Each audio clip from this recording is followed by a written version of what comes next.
to Blissfully Aware, the show in which three opinionated people discuss what's going on in fandom and nerd news in general. I am Bliss, and as always, I'm joined by my two lovely co-hosts, Kelty and Kendra. Hello. Hello. Hi, everyone. Sorry, we had a normal one planned for the week. Like, we had a stupid fandom drama, stupid dumb creator sticking their stupid dumb foot in their mouth. We just, it was really low stakes. That's what we had planned. Anyway, and then we have to deal with what I think is, like, the first confirmed ever furry murder? I think? It's the first, I think. Anyway, that's what we're talking about this episode. We're talking about the shooting in Portland, where a neo-fascist furry shot someone to fucking death in the streets. Yeah. And, I'm not saying furry to, throw furries under the bus. I think their involvement in furry fandom was part of their road to fascism, and that is something that's happening in all fandom spaces with purity politics in general, because standards of purity, politics of purity, invariably lead to fascism. It is, the logical conclusion of the concept of purity. So we'll get into all that. I just wanted y'all to know that we were supposed to this one was supposed to be silly. We did not have big plans. I didn't have big plans. No big plans. And that, man, remember when the furry murder was the worst thing that happened this week? Yeah. Yeah. Remember when the furry murder in Portland was the worst thing that had happened in the last week of February 2022? Now there's a fucking goddamn invasion in Eastern Europe, and people are dying, and I can't do anything about it. So anyway, does anybody have a happy for this week? Fandom or whatever? Like pretend things on the screens and I have to keep making jokes or I will cry.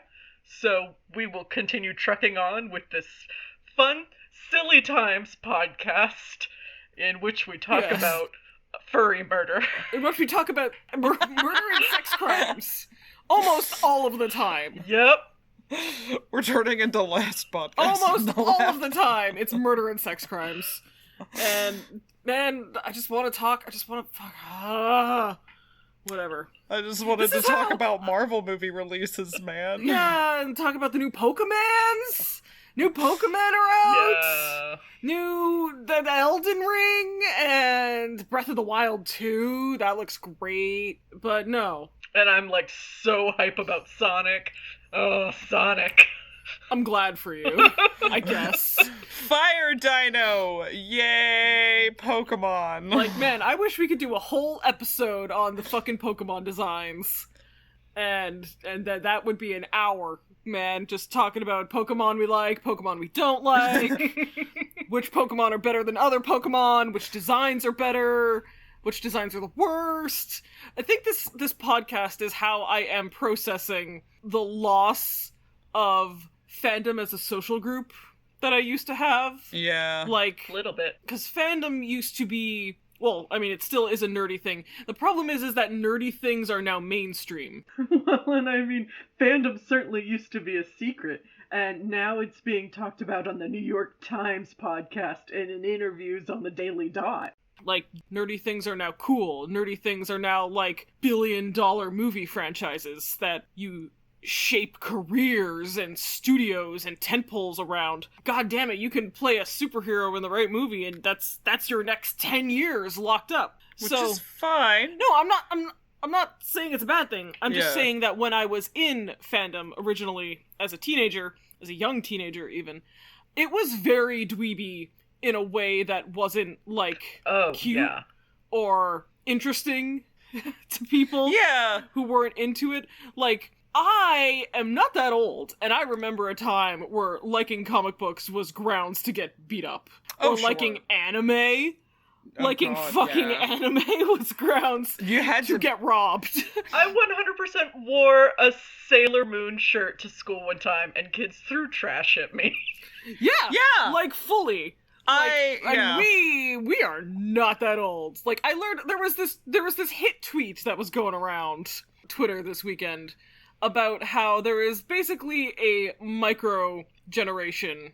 I've heard this theory before called the young millennials, but basically born between 1987 and 1992, which we all fit into, by the way, where you simultaneously grew up with and without the internet. Did I say that right? Yeah. Okay. You simultaneously grew up with and without the internet. You grew up with and without cell phones, with and without smartphones, even. Never mind regular fucking cell phones. You grew up before and after 9/11. You grew up before and after social media. You grew up before and after this kind of, like, you know, scary conservative words, globalism had happened. And, like, you kind of have a foot in both camps, or graves, if you will. Oh, God. And, yeah, because the thing is I have a lot of friends who are 3 to 5 to 7 years older than me. And I get along with them really well. And they're, like, some of my, like, ride or die friend groups, and I feel like we just really click on a level that I don't click with other people. Meanwhile, talking to someone 3 to 5 years younger than me is like talking to a Martian sometimes. Yeah. Like, it's just that different how young you were when the internet hit, and how much it fucking changed your life and changed the society that we live in and changed the way that we operate and socialize and grow up and consume TMCR. Well, and that's also a thing that kind of is interesting that I was talking about while you were here, Bliss, but, like, I made my own merch for Tenchi Muyo when I was 9 or 10. I made a bracelet that had Tenchi's name in it. And, like, that was my, that That's was a how you thing. have to be. That's what fandom fucking was. Exactly. Yeah. But, like, when you came over, you had this cute little My Hero Academia sweater that you bought at Walmart. I know. You can buy it at Walmart. And, like,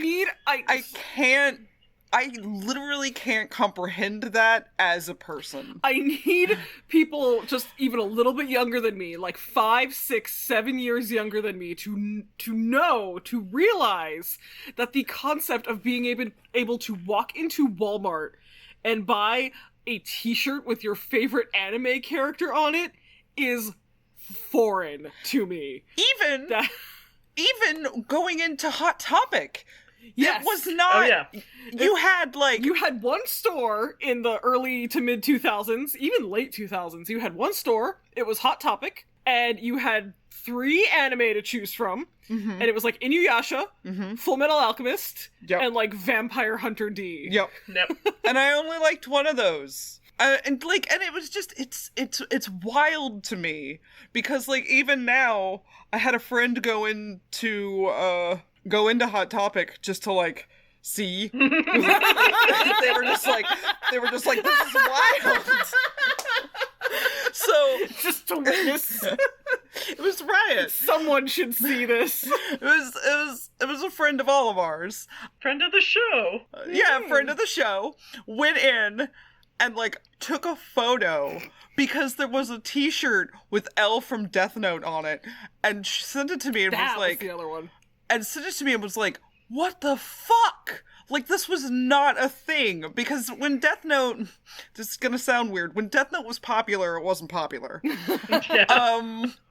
But like, when it was coming out, like, maybe 12 people in my life knew about it, and 8 of those people liked it, and it's wild to me that, like, now I can buy a t-shirt with my favorite teenager at Walmart. The favorite stupid fire ice teenager boy. You shouldn't say it like that, maybe. I do on purpose because I think it's funny. But it took me, your live-in girlfriend, a couple seconds to realize that you were talking about one of the superheroes from My Hero Academia. I don't talk to you about the teenager show. I know. But, like, and also, like, the shirts or the merch you could buy, like, they were not good. They were ugly. Were ugly. Like, the sweaters you had, they were like nicely designed. They were cute. They had a cool color scheme, and the things you could get at Hot Topic, it was like the one Extra like large. standard character art. Yeah. Like, it wasn't like a cool pose or anything. It was like the standard character art that appeared on everything, and it was in the center of the shirt on a black t-shirt, and maybe had the title on it, the title of the series, and that was it, man. Unisex That's what shirt. you got. Unisex shirt, no cute cuts. That was it. And it only came in sizes you didn't wear. And like I loved Full Metal Alchemist so much, I bought the shirt because I loved that show. Yeah, so reining it back in a bit. Right. That resonated with me anyway, that tweet about how there is this brief window of time of being young before the internet, before smartphones, before social media, and then being a young adult during and after social media and the internet and all that, and how that experience is really narrow and hard to relate to people who come too far before or too far after that. So that's what I mean when I say, like, I remember when fandom was dweeby and not cool and, like, could get you, like, if you were enough of a nerd, you might be mugged. Not even being mugged and beat up, but just people did not care. Yeah. Oh, yeah. Like, you would be like, oh man, I watched this show, and people are like, what the fuck do I care about TV you watch? And like, and I'm still surrounded by those people. I don't know how these like 15-year-olds are like, I talk with my mom about my The anime I watch. but like, I remember as a kid talking to my mom about Pokemon, and my mom literally cut me off and went, Kelty, this doesn't matter to real people. God, your parents are fucking brutal. Real people, she said to her tiny child. And like that resonated with That me. shaped you. Yeah, you can tell. Like, it's interesting to me that... Or like... Well, no, go ahead. No, just how, like, it's still, like, I enjoyed it. But it's still a little weird to me how, like, people would sit around, like, the water cooler and talk about Game of Thrones. Yeah. A high fantasy television series that became the biggest thing the world has ever seen before it crashed and burned horribly in its own bodily wreckage. Yeah. Forgetting for a moment that it ended badly, or even forgetting for a moment that it was even good. Like, even if it was garbage from start to finish, even if the show was terrible from start to finish, which I know is what, like, the edgy take nowadays, the fact that grown fucking adults would watch the Dragon TV show with the zombies and the dragons and the magic and the words like Daenerys Targaryen, and then come into work the next day and, like, debate animatedly with their fucking normcore friends about what was gonna happen on the Dragon show next week. Like, I can't communicate to someone who lived before a time like this how alien that is. Like, that sort of thing happened only for sitcoms when I was a kid. That was like Housewives. Seinfeld and Friends territory. Like, international phenom type television shows. Which were about 5 to 6 people living in New York. Like, it was very basic, accessible television. It was just 5 to 6 people living in New York getting into goofs and hijinks. But, yeah, like, I can think of, like, the Friends finale, the Seinfeld finale, shows that are about very accessible topics. Will I get married? You know, will I get the job that I want? Will I, you know, a white New Yorker in the 90s, succeed the way that white New Yorkers in the 90s are meant to succeed? Heterosexual New Yorkers at that. And so, like, if you had told me, like, okay, whatever, like, 2003, 2002, Friends ends or something, maybe even later than that. I have no recollection. Okay. Early 2000s, Friends ends.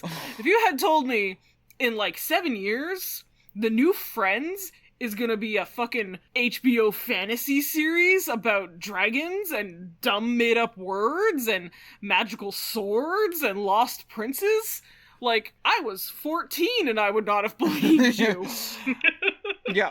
No, I want, more than anything, when time machines become available, to meet myself coming out of the theater the day that I played hooky with my friend and went to go see Spider-Man 3. And I want to explain Avengers Endgame. And I want to be like, and up until the last, like, scene, you're gonna love it. And I want her to just punch me in the face. Because I know that that's how I would feel, because Spider-Man 3 made me very sad. Because it was a very bad movie, and I loved Spider-Man. But, like, it's wild. And I feel like a lot of people don't realize how wild it is. And that's why we're here today.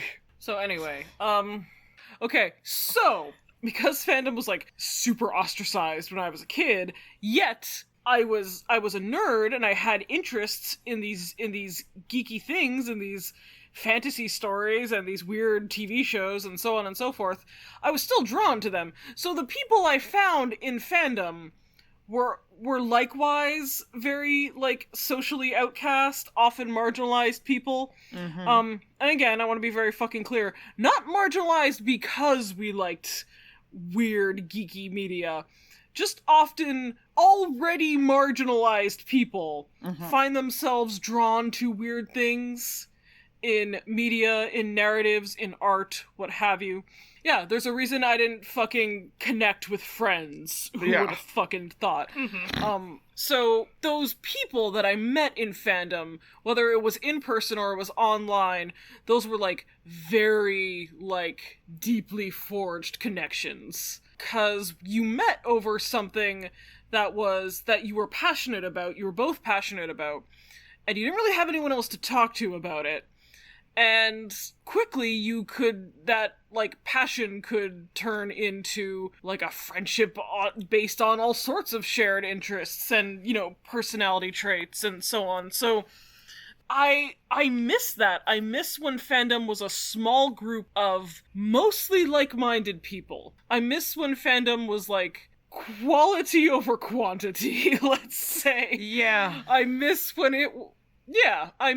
being able to have more in-depth connections with fewer people about A little bit. whatever, a fucking book or a weird anime or,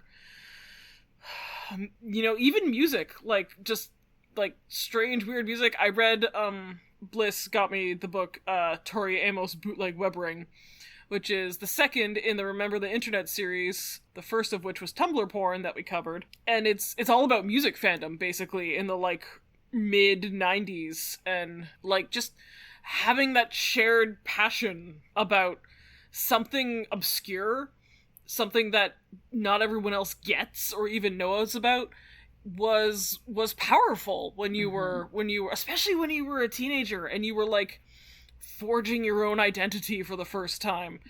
And I would much rather have that than have everyone in the fucking world know what fanfiction is. Or know, like, what the Naruto run is, and make it a meme, you know? Yeah. Because now it just feels like talking about friends. Like, it feels like talking about the weather, even. It doesn't even feel like talking about Friends. Because, like, if someone else likes Friends, the TV show Friends, fucking, I don't have anything in common with that person. Like, that person is as much a stranger to me than if they did like Friends. But so that's what I miss. I miss when there was this understanding in fandom that we were all outcasts and we were all ostracized, and we should be kind to one another while we discuss our dumb dweeby bullshit. And definitely there were people who were not. Definitely there were still the Star Wars dude bros. I don't want to paint this as, like, a utopic romanticization of what fandom history was like. There's a lot of problems. There were some predators. There was, you know, the old-fashioned isms that we all had to contend with. I'm not trying to erase any of that. I'm just saying that from my personal experience, it was more easy to make friends on the shared assumption that we liked this one thing, so we must have other stuff in common. So, remember how we've been talking a lot about how, antiism, meaning, like, anti-shippers in fandom and the like, they sure say a lot of things that kind of sound fashy.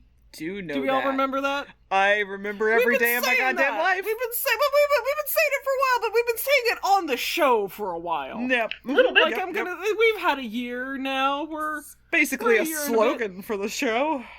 Yeah. Because it used to be, you know, the premise of fandom was that none of it was real. You were all excited about something that didn't really exist, man. It was just a story. It was just a TV show. It was just a movie. And sort of one of the major conceits of fiction is that when things happen in fiction, it's not the same as them happening in real life. Can we at least agree on that? Like, I will everybody in this room can. I know, I'm talking to some hypothetical listener. I see. That might be out there being like, well, I think that fiction affects reality. Friend of the show, antis. Yeah, I'm not saying that it doesn't. I'm not saying that fiction doesn't affect reality. I'm just saying that fiction and reality are not the same. Someone being killed in a story is different than someone being killed in real life. That's my starting premise. That's axiom 1 on Kendra's philosophy of the fictitious. I'm here. Anyway. I'm still with you. Lately, although it's not even that lately anymore, it's going on like 5, 6, 7 years now of this sort of rhetoric where there are people whose prevailing attitude is, well, actually, when someone is killed in fiction, in a story, or when something bad happens to someone in a story, not even if something questionable happens to someone in a story, that is the same as something happening to someone in reality. It is, in fact, just as bad to have a character be sexually abused than it is for a real person to be sexually abused. It is, in fact, as bad for a fictional character to be murdered than it is for a real person to be murdered. And that is an attitude that has grown and grown and grown in the last, gonna say, 5 years of fandom. It coincides with this, like, crazy outpouring of, like, new capital C criticism that developed on Tumblr. Not all of which is bad by any means. I think Tumblr taught a lot of young people how to capital T, capital C, think critically about media. In a good way, in a constructive way, in a positive way. Thinking critically, of course, not meaning being critical of something as in it's bad, but being able to analyze media in a way perhaps a little deeper than I like this one and I don't like that one. And then a lot of those people also didn't do it super well. They also didn't learn to think critically super well. They kind of took this premise of, like, stories can mean something. Fiction can mean stuff in real life. Not just in the fictional world, but a story, a narrative, a movie, a show, a book can mean something, big air quotes, in reality, and then they just stopped fucking listening, and they took the fuck off, and that's kind of been growing unchecked in this weird pseudo-academic world of social media, because there's nothing intellectually rigorous about, like, the anti's beliefs, or, not even cohesive about their, like, ideology. It is an ideology of destruction. It is, like, a tool of moral judgment, but it's not even really a moral judgment, because a moral judgment has to be internally consistent and academically rigorous, and theirs is not.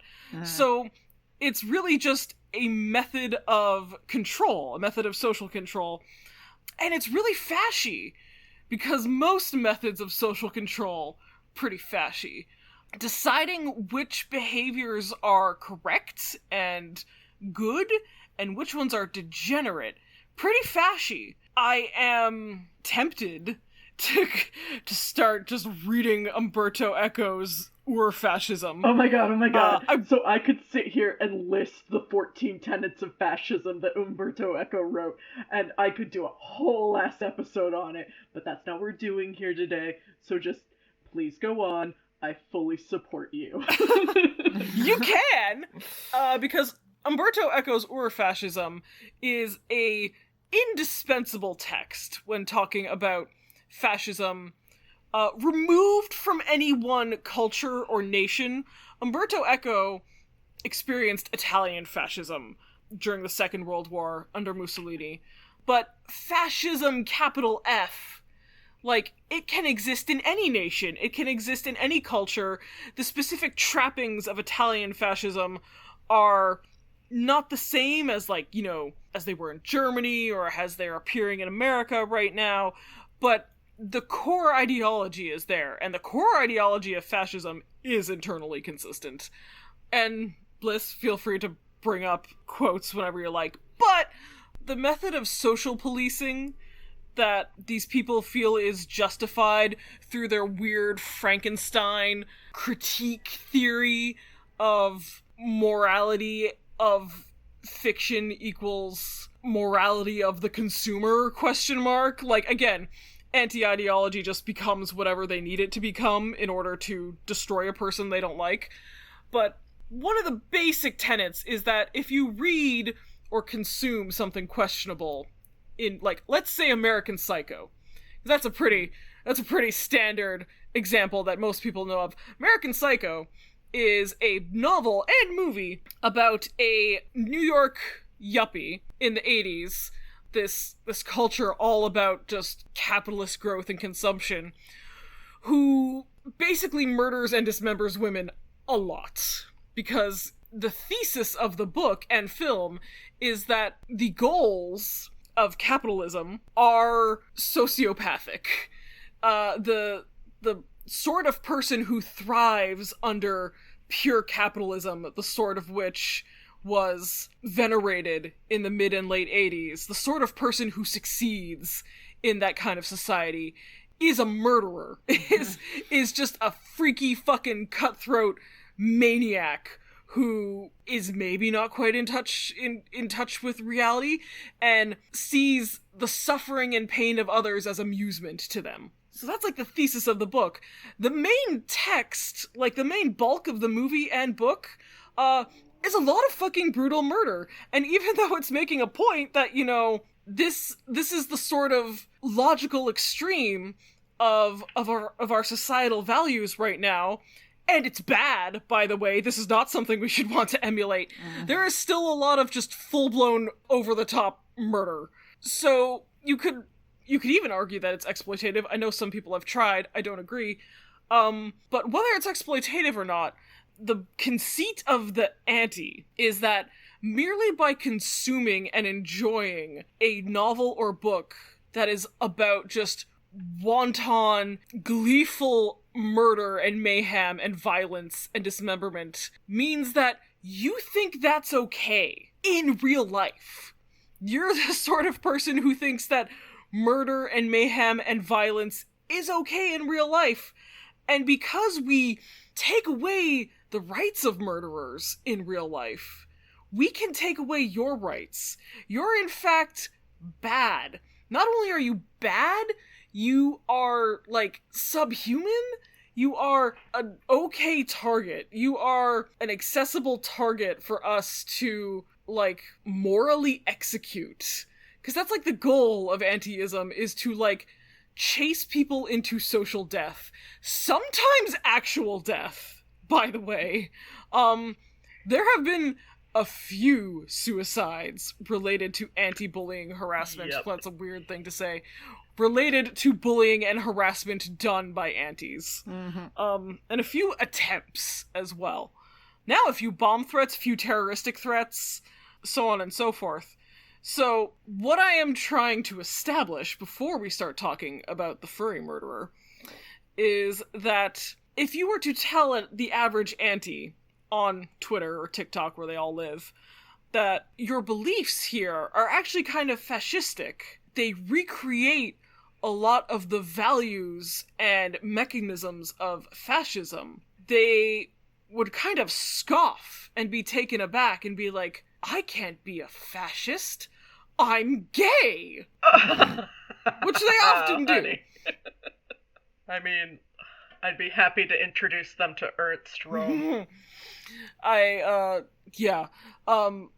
So they think that, because they're gay, or genderqueer, or whatever, some variation of queer, some variation of neuroatypical, some variation of disabled, some variation of subjugated, that they can't possibly be repeating fascist talking points, because that would be like, I was trying to oppress myself. Checkmate, atheists. And it's hard to explain to someone who thinks that they are impervious to fascism and to fascist ideology, that they are repeating fascist values and mechanisms in fandom, of all dumbass things. But it works because, like I said, fandom is mainstream now. Fandom is what the youngs do, and this one I don't even necessarily think is, like, super insidious. I don't think there's, like, some, like, QAnon mastermind, like, wringing their hands while they look at, their TikTok screen and are like, yes! The children are falling for it! Like, I think this is largely self-driven. Yeah. Because a lot of natural human impulses lean toward just getting everyone to do what I want. If everyone just did what I wanted, society would be so much better. And that's a fascist impulse. Because we live in the woke era, I guess, where, like, things like Me Too and Black Lives Matter and trans rights are all, like, center stage social issues in the way that they were not 10 years ago, even. Because we live, I guess, in a woker time, which is not bad. I'm not complaining about it. I'm just saying that I think a lot of young people who just sort of have this self-image as a progressive or as a leftist think that a lot of their just instinctual political impulses are progressive, or are leftist, or are anti-capitalist, anti-fascist. And that's not true. A lot of just instinctual, unchecked human impulses are bad. Yeah. just whatever, but because people just have this, young people, I should say, some old people too, have this just identity, this self-image of themselves as being progressive, as being, anti-fascist, that means that anything I just impulsively want must also be anti-fascist. And that's not true. A lot of politics is work. A lot of politics is rigorous examination of your impulses and which ones are good and which ones are bad, and then changing when you've discovered what some impulses you have that are bad. I can't underscore that one enough. That real political praxis starts with you changing your opinions when they're wrong. So, there is fascist undercurrents in fandom. In all fandoms. And a lot of them I don't think are... Yeah, I don't think there's some, like, puppet master pulling the strings, trying to hurdle the children toward the alt-right. But, a lot of people are forming alt-right ideologies that just have, like, a little gay hat on them. That are like, oh, fascism, but for the gays, We'll do it right. Yeah. So, and that is obviously a slope to actual fascism and alt-right beliefs, which is what happened with our main character this evening. So I'm gonna run down the events. They're kind of patchworky, because the Portland PD is a fucking clown show.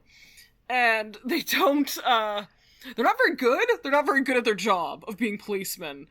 and a lot of the information that was initially released about this crime, about this murder that happened in broad fucking daylight, was bad and wrong. So hopefully I have gotten all the things that the Portland PD got wrong about in their initial press releases, and will correct them.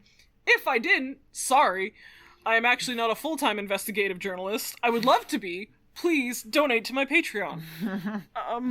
So let's start at the very beginning. On February 2nd, apparently, Amir Locke was killed in Minneapolis by police, an African-American man, when the police were conducting a no-knock warrant. That is why there were protests happening in Portland on the night of February 22nd.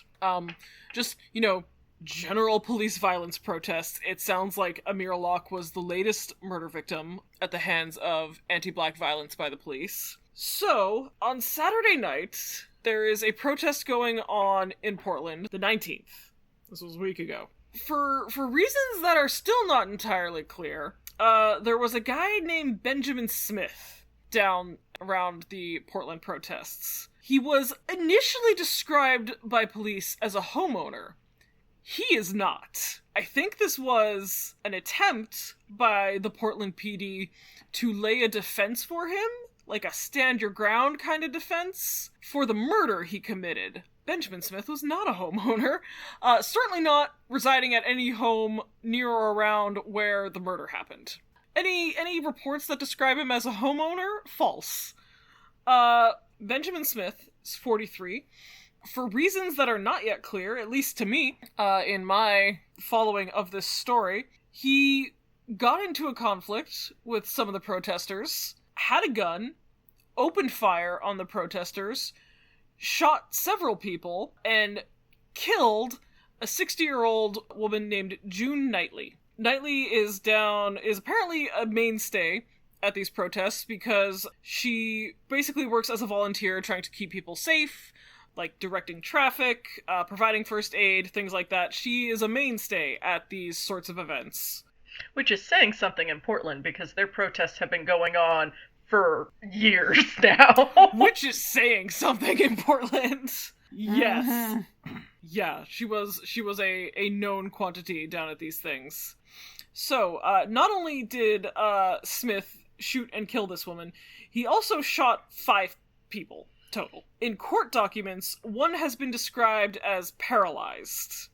So, he's also critically injured some of these others that he's shot. He was subdued because a protester who was permitted to carry a weapon returned fire and shot Smith, and Smith has been in the hospital since. So there's the fabled good guy with a gun. They do exist, apparently. So, the person who shot Smith, the person who returned fire, remained at the scene, cooperated with investigators, and was released without charges. Apparently, while he was in the hospital, it took the Portland police a full day to place Smith under arrest.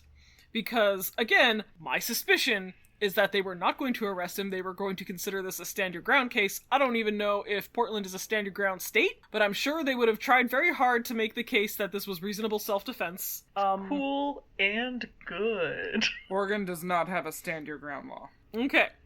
Well, the guy who shot Smith, it was determined reasonable self-defense, justified self-defense, and he carried his weapon legally, so I'm assuming that they would have argued the same for Smith. I don't know who on the police force makes these decisions, but someone sure did. So yes, it takes them a day to charge him with murder, and then the other shoe drops. And then it turns out that Benjamin Smith is a big ol' furry. Oh. He's potentially a diaper fur. I don't know if that's true. If it is, that is the least offensive thing about him. Actual known murderer Benjamin Smith. That's one thing I've noticed, is people are trying to be like, he's a furry! He's a diaper fur! He's a murderer! He is a psychotic maniac who fired into a crowd of people, killed one woman, paralyzed someone else, shot 3 more people. There are so many worse things you can be than some weirdo with an animal fetish. Like, go nuts. Shit in all the diapers you want. That is the least offensive thing that I have found out about this man. Apparently, he is a well-known alt-right figure in the furry community. I don't want to say well-known. He is a known alt-right figure in the furry community. So much so that furries had tried for over a decade to kick him out of their communities, both on the internet and local communities in Portland. Yeah, apparently it is not well known because the furry community is kind of insular and stigmatized. There are a lot of fascist furries out there. There's a lot of ex-military furries, particularly. So apparently online in furry circles, Ben Smith was known as Polybun, like a bunny, who's maybe polyamorous. I'm not sure if that's what the poly and polybun stands for. Kelsey is unable to contain her guffaws of laughter. I'm sorry. No, it's fine. It's a bunny. Anyway, continue. Okay, so, I will just mention, I will mention when I am reading tweets from a different person, and also that all of these tweets are, of course, not things I've said, they are things I have gathered from my research. So, someone who knew this person, Ben Smith, personally, wrote, after the news of this broke, a decade ago, I had to throw Ben Smith / Polybun out of my house during a party for trying to brandish a knife and threaten to stab someone just because they took his picture. He was that sort of unhinged, and it only got way worse since then. That was when I absolutely wanted nothing more to do with him. So, this person's been violent for a while. I'm not going to claim that, like, the furry fandom radicalized them. I don't know enough to make that claim about their particular history. I'm just saying that, like, there is an undercurrent of this sort of ideology, this sort of belief in all spaces of fandom. Even when fandom tries to expel them, they are not listened to. Yeah, so, Ben Smith also turns out big fan of Andy Ngo, the maybe well-known, I don't know, he's well-known in fucking my circles, well-known reporter / alt-right stooge that apparently lives in Portland or is recently relocated to Portland and is covering the protests there, trying to, like, whip up fever that, like, Antifa is a, like, sleeper cell organization that's going to topple the government when the QAnon people already tried to do that. Andy Ngo, last time I checked, trying real hard to not see any tweets that, reference, this guy. Same person. Just to reiterate, for the furry part of my crowd, Portland local furry, Polybun / Ben Smith, was the perpetrator of the mass shooting at a leftist-related march event Saturday night that left 1 dead and 5 wounded. Rumors started coming around a couple hours ago that are confirmed. He was well known as being alt-right adjacent with ties to hate groups. He was largely ostracized from the furry community and was a known problem locally. Oh. He was banned from both of Oregon's furry conventions and other events. I've had personal dealings with him in the past and have seen his violent tendencies on display. I don't know anyone who personally liked him or wanted anything to do with him. I am not surprised to find out he did this. I am so sorry to all the victims of this tragedy. I am disgusted that independent journalists and furries are the ones breaking his identity, rather than the police. The Portland police still refuse to release any details. This was on February 21st. Some speculation is that they have his phone and know he has ties to hate groups. Sorry, the original tweet was a little misworded there. So, and know he has hate group ties, so they may be pursuing that. But regardless, the victims at least deserve to know. I will also state in no uncertain terms that the furry community is largely not tolerant, all caps, of this sort of scum. Bad people exist everywhere, and they are largely not tolerated by the furry community. This is not who we are. A lot of people locally have their own what-the-fuck horror stories of this guy. He was completely unhinged. Do not believe any innocent spin authorities try to put on him. Anyone who knew him expected something like this would happen eventually. This one is from, like, a news source, not, like, a local Portland furry guy. The Portland mass shooter has been identified as Ben Smith, 44, Most outlets were reporting him as 43. Don't know which is right, don't care. Who has a history of violence and has vocally talked about killing Antifa and BLM protesters in the past. He became more radicalized over the last 2 years and is a fan of Andy Ngo. Ben Smith is not a homeowner, and the killing was politically motivated. Yeah, it was super weird. In the, Portland PD's press release, the first thing they said was that, the protesters got into an altercation with a homeowner. That was how they identified him. Yeah, not the case. He was a part of the furry community, which has a history of alt-right ties. Furries fall across the political spectrum, though. Reports that he sells ghost guns and is a gun fanatic, and then he links a, I guess, well-known Rolling Stone article called "Does the Furry Community Have a Nazi Problem?" It do. It does. Ben Smith also followed Andy Ngo on YouTube. Sources say that he was a big fan of Ngo. It is unclear if Ben Smith knew about the march from Andy Ngo. Ngo demonized them as armed extremists that attacked the public. Smith called victims terrorists before opening fire. Oh, good. Yeah, Portland police made definitive statements about the Portland mass shooter that weren't important details, but do make the shooter look less culpable. That he was a homeowner, and that he didn't have political affiliations. Both of these statements were wrong. Ben Smith goes by Polybun. He caught furries' attentions for his anti-Semitism, Nazi sympathies, and desire for Proud Boys to do a mass shooting like he ended up carrying out. He was in a, quote, free for all chats. Because it's a fur. The thing about furries is that their culture is largely pun-based. Yeah. I could get into it. Puns and sex. And the sex. And the crazy, raucous sex orgies. Yes. And the puns. Yeah. It's puns, Yep. but just dirty, filthy, just like Caligula would blush and vomit kind of sex. Been there, Yeah. done that. Yeah. Okay. Ben Smith goes by Polybun. Yeah, okay, read all that. Yeah. He was in a for-all chat. Oh, and was being called NaziCon by anti-racist furries. That's not a really great, it's not a really great burn, anti-racist furries. It's kind of confusing. NaziCon? Oh, Nazi conservative, maybe? I don't know. Oh, maybe. Important note.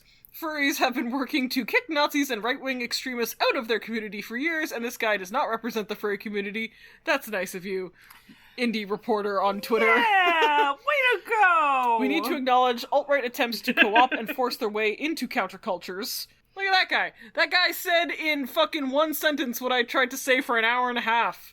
Yeah, Ngo is trying his best to demonize the victim, a 60-year-old woman, of the mass shooting, to make the shooter look like a victim. He uses misinformation straight from PPB. Don't know what PPB is. Luckily, I haven't lost that much of my soul yet. Apparently, there is video of the shooting. I haven't seen it. I don't know if it even made it online. Hope not. That's rough. Don't want to know. Don't want to see it. No.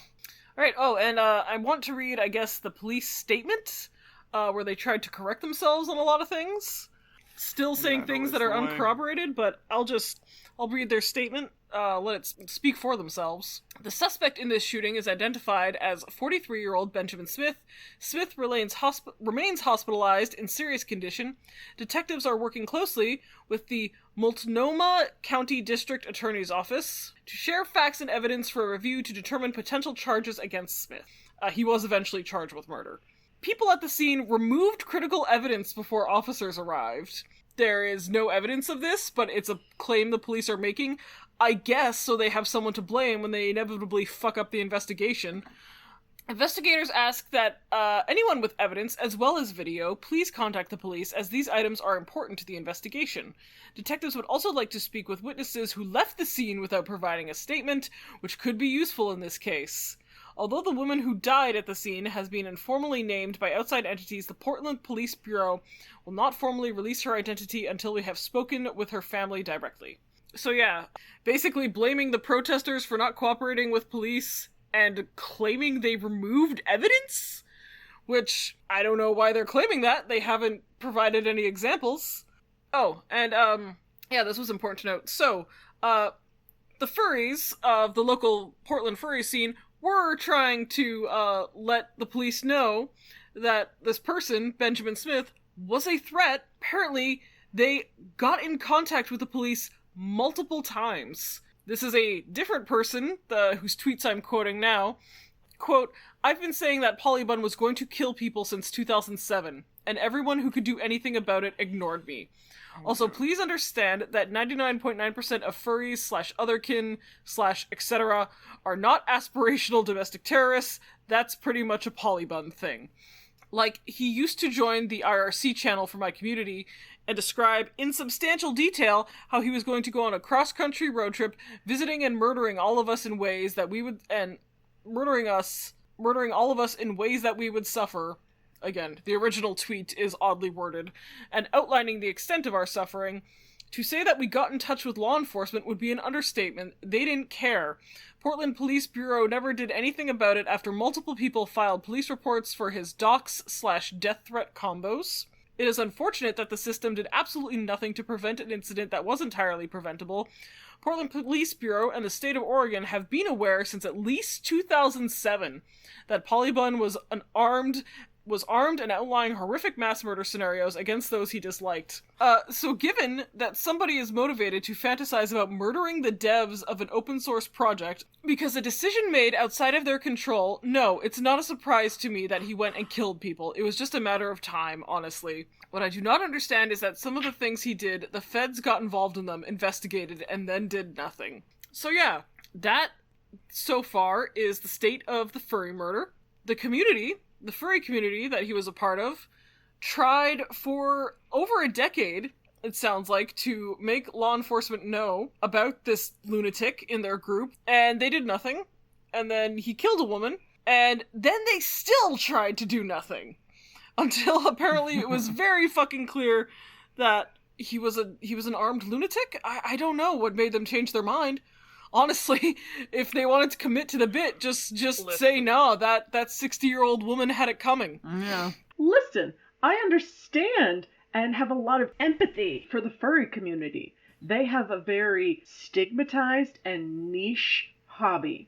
But I think it is disingenuous to claim that 99.99% of furries are totes chill and not radicalized, conservative, far-right fascists. There is a serious problem in their community, much like there's a serious problem in a lot of fandom these days. And I personally think that the first step in doing something about that problem is admitting that there is a problem. I mean, for God's sake, a woman died, and the furry community in Portland knew that this person was dangerous. And yes, they did try to do something about it. I'm not denying that.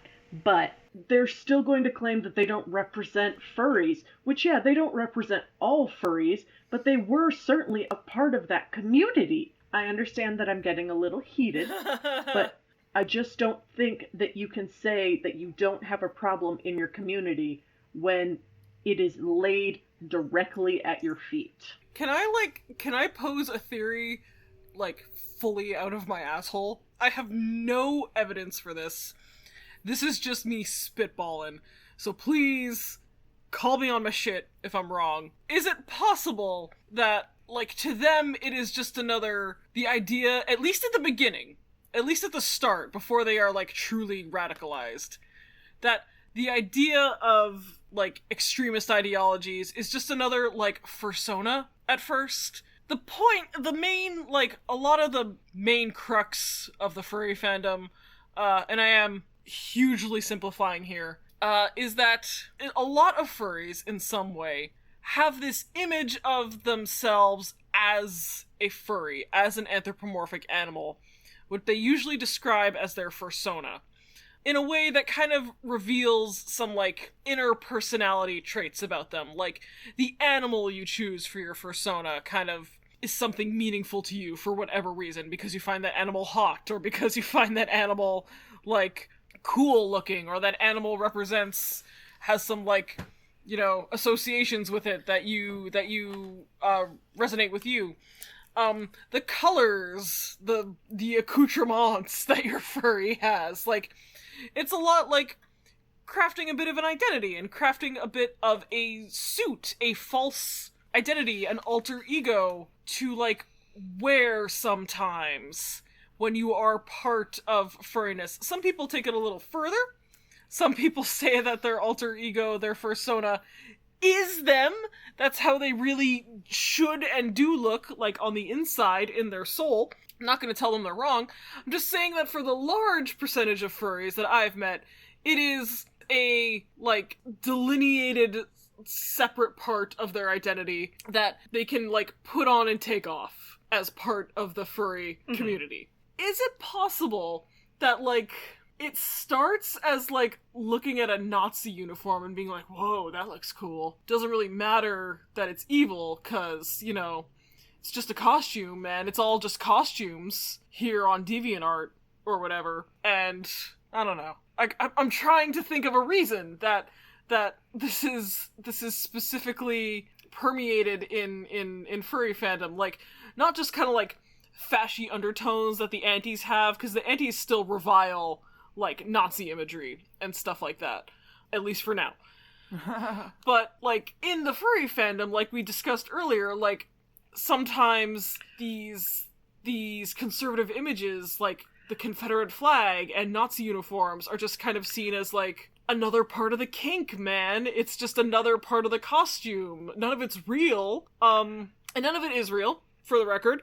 A wolf in a Confederate flag bikini is not the same as a Confederate flag in real life. But I wonder if there is, like, a flattening the politics into it's just a costume that, and, you know, all of my furriness is just a costume. I don't know. Fully talking out of my ass, spitballing. I get that. I think I've mentioned this before, but Robert Evans, who's one of my favorite indie reporters, did a series called The Eternal Fascist, and he talked about Umberto Eco's, or fascism, and he added one extra tenet, which was humor, as a way that fascism spreads, and it's a good first step.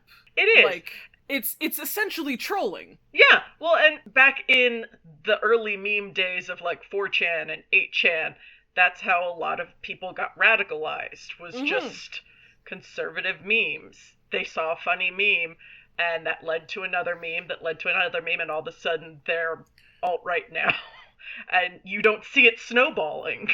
Yeah, see, the thing is, for me, is, like, I would see, like, an edgy meme as a kid, you know, something that's, like, har, like, a big thing on 4chan back in the day was, like, woman, get back in the kitchen and make me a sandwich, you know? Like, and the thing about the internet is that I would read that joke, and I would be like, haha, it's funny, because that's what a misogynist would say, and we are joking, we are making fun of the caricature of a misogynist by saying some dumb shit that they would say. And maybe they were. Like, again, maybe I would read a post, and the person who posted it fully did it in that spirit of, like, haha, women can't be on the internet, get back in the kitchen and make me a sandwich, because there was a very early joke on 4chan that girls didn't exist on the internet. Oh, yeah. That's hard to explain now.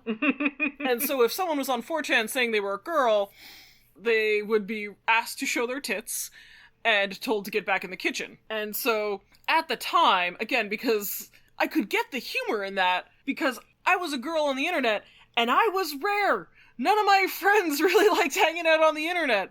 Like, It didn't appeal to them in the days before Facebook and stuff. Like, again, it was weird to be hanging out on the internet, in the pre-Facebook days. And so, when someone would say, like, would make a joke like that, like, you know, get back in the kitchen and make me a sandwich, I'd be like, haha, it is funny. It is a rarity that women would be on the internet. It's a rarity that they would be talking about dumb shit on 4chan, and this person is drawing attention to this kind of joke of what, like, a misogynist loser dude bro would say, haha. And maybe that's what the poster means. I don't know. See, that's the thing. But then another person in a different computer screen can look at that exact same get back in the kitchen joke and be like, yes, that's what women should do. And so the problem is when your speech is text on a screen, it's a little bit removed from your original intent, because things like tone and a context and even your reaction are lost. Like, I don't know, Kelty and I make jokes like that to each other all the time. Like, and if I was like, hey Kelty, get back in the kitchen and make me a sandwich, and one of our friends was like, haha, yes, women, I would be mad at them, you know? I would be like, what the fuck are you talking about? Get out of my house. Like, who are you? That's not acceptable. I am allowed to make that joke at Kelty. You're not allowed to think that I'm serious. Or we're at least not going to remain friends if you think I am serious. But that's lost when you post something on the internet, especially in a quasi-anonymous or totally anonymous board. I think if there is a small takeaway that the furry community should have, is to, instead of saying that this is the 0.01% of our community, is admit that maybe your community has a small portion of it that is larger than 0.01%. And address that problem before it becomes a raging inferno and it is suddenly a norm to have furry shooters. Because Jesus fucking Christ. The problem is that communities like this don't have like a top-down hierarchy. Like there's no president of the furries we can go to and be like, we have to have a meeting. Like, this can't be allowed to continue. But they do have such a community that I imagine that if in an ideal situation, an ideal world, in Bliss's ideal world, they would be able to communicate via message boards, conventions, and start some sort of grassroots anti-fascist movement amongst themselves. The problem with communities like this, though, is that you just go to a different board. You just make a different Furcadia account. You just make a different Twitter, you know? And it's hard. Like, it's hard to police this kind of behavior when you are an anti-hierarchical community. Like, I don't want to blame furries at all, because reports are that they tried to get people, like, I can't even be like, tell someone when someone's being, you know, a crazy murderer. And, like, apparently they did, no one gave a fuck. Yep. So if anything, furries furries were there, man. Yeah, furries, like, they were already trying to police their own community, and it was the actual police that failed. I don't know what else you can do after, like... We need better cops. I mean, yes, obviously, we need police reform is the conclusion our Fandom podcast has arrived at yet again. Not for the first time. Weird how that keeps happening. Man, I want to talk about Pokemon. God, can we go back to Pokemon? We talked about the thing. Yeah, we talked about the thing, I guess. This was heavy. This was a downer. A woman died. What is our happy? There's a woman died. I don't know. I don't want to... Moment of silence. I know, I don't want to have a fucking moment of silence. I want to acknowledge that a woman died, and it is bigger than our stupid fandom podcast, but it is related to our stupid fandom podcast, by nature of the fact that her murderer was a furry, but, all I want to say is, that's terrible, and we need police reform in America and throughout the world, and, we should have a happy. Yeah, we need some happies. Bliss. I got a bottle of Martha Stewart wine. Is it good? Is it a good wine? It is. 19 Crimes came out with a Martha Stewart edition, a Chardonnay, and it is delicious. I'm doing the very tacky thing and drinking it with ice cubes, but Martha Stewart said on the Stephen Colbert Show that's allowed. I know. She did say that. Only white wine, I guess. It's gonna be red next, and my dad's head's gonna pop I can't off his drink shoulders, cold red. I don't think... Yeah, cold red wine would be weird. How does it compare to the Snoop Dogg wine? I love the Snoop Dogg wine. That's honestly one of my favorite wines, and I'm not a big red blend fan, but I personally like reds more than I like whites. So if I had to pick one, I'd pick the Snoop over the Martha. But I very much enjoy the Chardonnay. So, yay! I was very excited when they announced it. I'm glad. That's so cute. What about you, babe? My happy was that I finally watched Encanto. Aww. Yeah. I really liked it. I was avoiding it for a while because there was so much hype around it, but I actually quite liked it. It was one of the better Disney movies that I've seen in, like, I'm gonna say, like, 5 or 6, 7 years. I totally get why all of the ex-Tumblr girls are absolutely, like, creaming their jeans over Bruno. He's a sad, broken, boy that they can fix. It's weird to me because, like, I saw a whole bunch of GIFs and screen caps before I ever heard anything from the movie. So, I was not expecting John Leguizamo's voice to come out of this character. It worked. It just wasn't what, like, was in my head. But yes, I really liked it. I thought the music was good. I thought the animation was beautiful. I liked that it was a non-princess Disney movie, but still a fairy tale and still magical. Yeah, still a magical kind of musical, just not about a goddamn princess for a change. And yeah, I liked it start to finish. Vaguely related, actually, to getting Kendra to watch Encanto. I had completely ditched my Duolingo because I was learning Italian, and then it was too hard, and I didn't care anymore because it was too much like French, and I was like, fuck it, this is too difficult. But then I just randomly decided, not randomly, kind of attached to Encanto. Inspired by Encanto, yeah.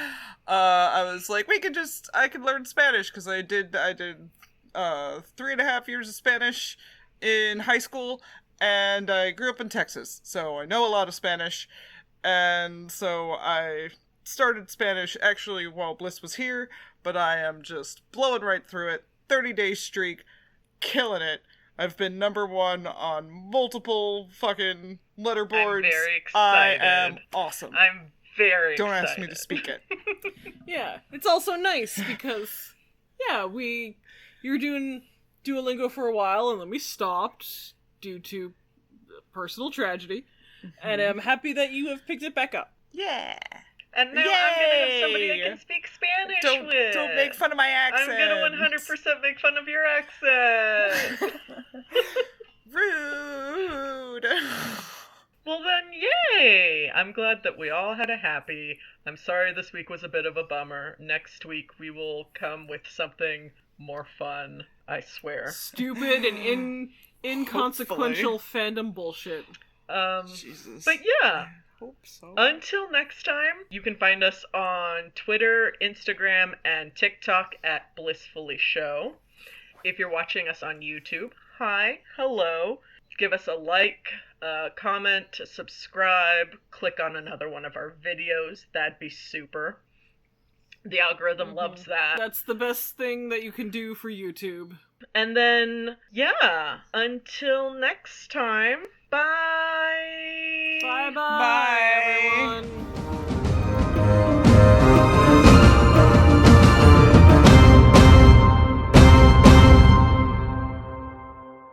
Your opinion is incorrect. Excuse you, this podcast is named after me.